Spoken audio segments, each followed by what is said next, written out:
What if I told you that the Gorosei is based on real world leaders? I bet you wouldn't be surprised. But what if I added that one of these world leaders is on track to betraying the Gorosei by creating Sword?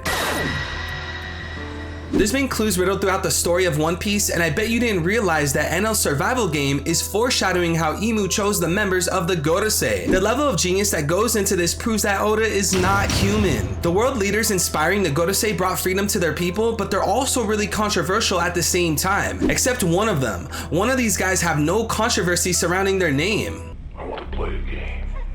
Guess which one of the Gorosei members I'm referring to, and I won't buster call your house. You have a 20% chance. 5, 4, 3, 2, 1. The long mustached member that's based on the world leader, Taisuke. Remember Robin's flashback, how her island of Ohara is buster called? Taisuke was the only one that looked ashamed and hurt, and that's because he's non-controversial and he will betray the Gorosei.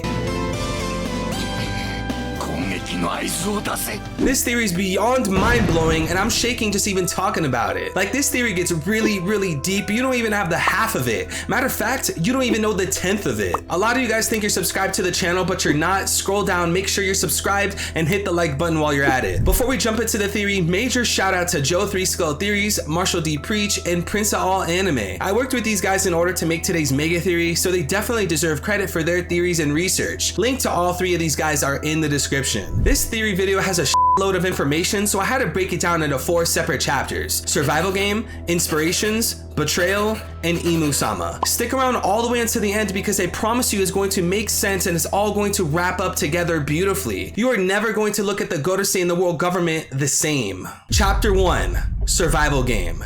Back during the Skypiea arc, we learned a lot about God Enel, aka Slim Shady, and it's crazy how many parallels he has with Imu. Jaya and Marijua are 2 locations on a planet that are called the quote-unquote Holy Land. Both of these places were also home to winged races that settled there and were looking for resources. Jaya had the Shandorians, and from Marco we learned that Marijua used to have Lunarians. And this is because the Lunarians lived in a godland above the Red Line, just like how Marijua is a Holy Land above the Red Line. The Lunarians were eventually wiped out by the current world government, meaning that Imu and his allies erased this winged race and took this land as the Holy Land for their own. Enel basically did the same thing and even said he's going to create a new God's land, making a clean parallel with Imu. Whilst Enel wanted to send the winged people to the surface and return to the moon, the winged people came from the moon and settled into the sky. Depending on how you look at it, Enel's explaining Imu's thought process behind taking Marijua for themselves and rising to power. I won't go on all day about the parallels between Imu and Enel, but it's important that we have this established.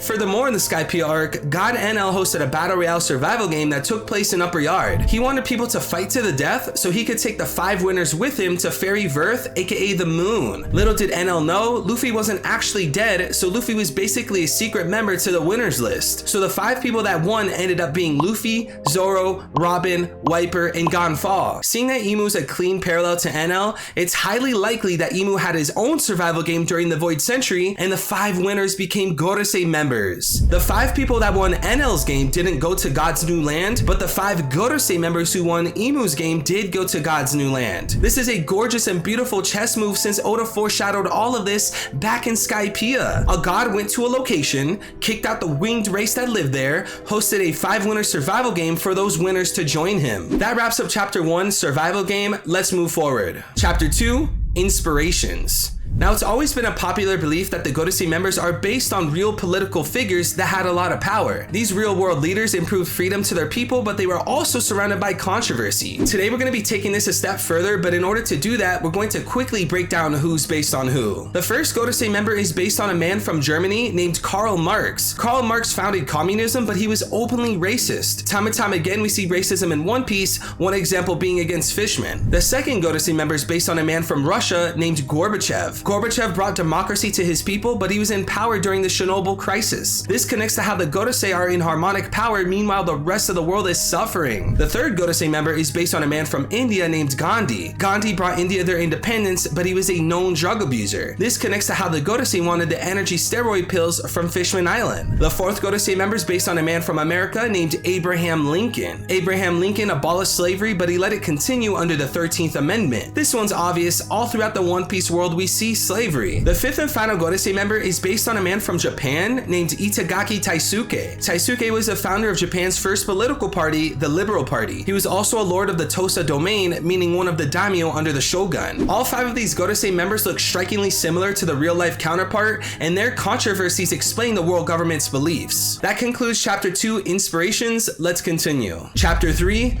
Betrayal. Now that we understand how the Gorosei is based on real-world leaders, I'm gonna address them one more time. That last Gorosei member, Taisuke, was the only world leader that had no controversy surrounding his name. So this leaves room to speculate how good of a person this Gorosei member actually is. We see instances where he looks hurt and ashamed by wrongdoings of the world government. I also find it funny how similar he looks to Gonfall from Skypiea. Both of these guys putting their head in their hand shows remorse and a parallel of some sorts. Gonfall was stressed, asking quote unquote, "Are we the evil ones?" Meanwhile, the Gorosei member was stressed, ordering an attack. The 5th Gorosei member, aka Taisuke, did something very important, so prepare to be mind blown. It was after the fall of Tokugawa shogunate that the real Taisuke brought democracy to Japan. I don't want to go off topic from this video, but Kurozumi Orochi is based on Tokugawa shogunate. As of chapter 1052, we know that Wano is based on Japan and Shogun Orochi has fallen. So real life Taisuke's history would mean that the Gorosei member is going to do something to help Wano, and that's something is a move against his own leader, Imu. Now there's a method he could take in order to snake Imu and the rest of the Gorosei, and that method is the secret marine faction, Sword. It's been heavily implied for a while that Sword is meant to rebel against the celestial dragons and the world government. We see people like Kobe and Drake as members, and one can easily theorize that Garp and maybe even Aokiji are members as well. And it's important to note that Drake fought CP0 members, and they implied they knew something about Sword, or at least his antics. But what if I told you that Garp and Aokiji weren't the ones that made Sword, and it was actually the 5th Gorosei member, Taisuke? Given he has at least some sense of morality and he brought democracy to Japan, and Sword has not been destroyed yet, it's possible he created Sword and put Garp in charge. This would explain why they haven't been outed yet. Some people like Marshall D. Preach theorize that he's the blood brother of Gonfall, and Gonfall was a former celestial dragon. This is because of their appearance, habits, parallels, etc. But if this was the case, he could be wanting revenge against Imu for kicking out his brother, Gonfall. That wraps up chapter 3, Betrayal. Let's continue. If you made it this far into the video, like, comment, and subscribe. Chapter 4, Imu-sama. So now that we know the 5 Gorosei members are based on real world leaders and one of them is going to betray Imu, let's talk about who Imu-sama actually is. Back during the Reverie arc, we learned that Imu sits on an empty throne named the Empty Throne. Wow, that's 10 out of 10 creativity, Imu. They said that the throne was placed at the center of the world and nobody should sit on it because it's a symbol of peace, which is total hypocrisy because the world of One Piece is not at peace and Imu sits on the fucking throne. But furthermore, they said that there's 20 weapons that protect the throne. Many people have noticed this, but if you count them out, there's only 19 swords, not 20. Now there's a mind-blowing parallel that you can make between these swords and Imu. Back during the Dressrosa arc, Doflamingo says that 20 kingdoms came together to create the current world government.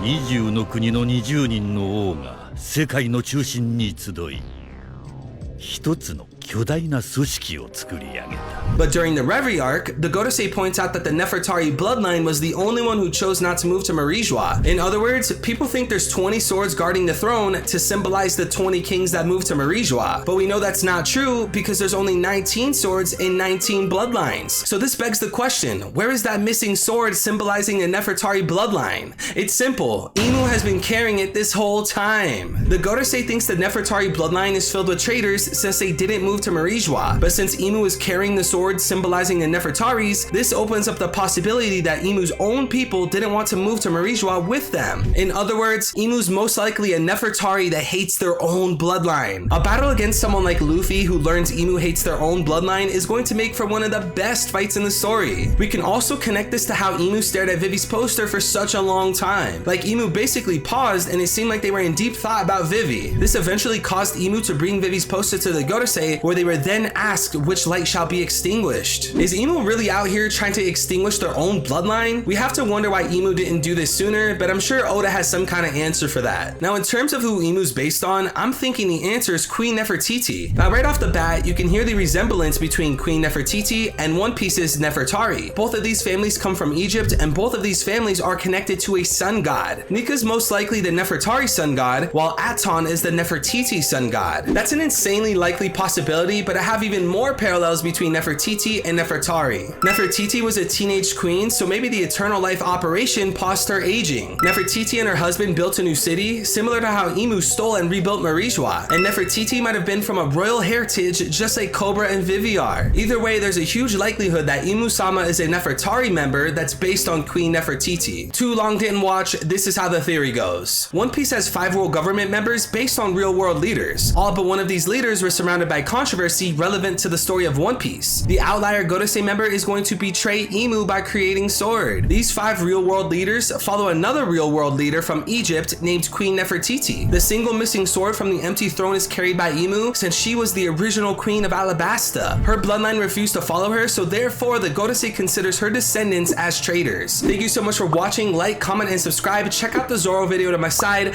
Zoro is definitely the son of Green Bull. Take care of yourselves, and of course, please have yourself a damn good one.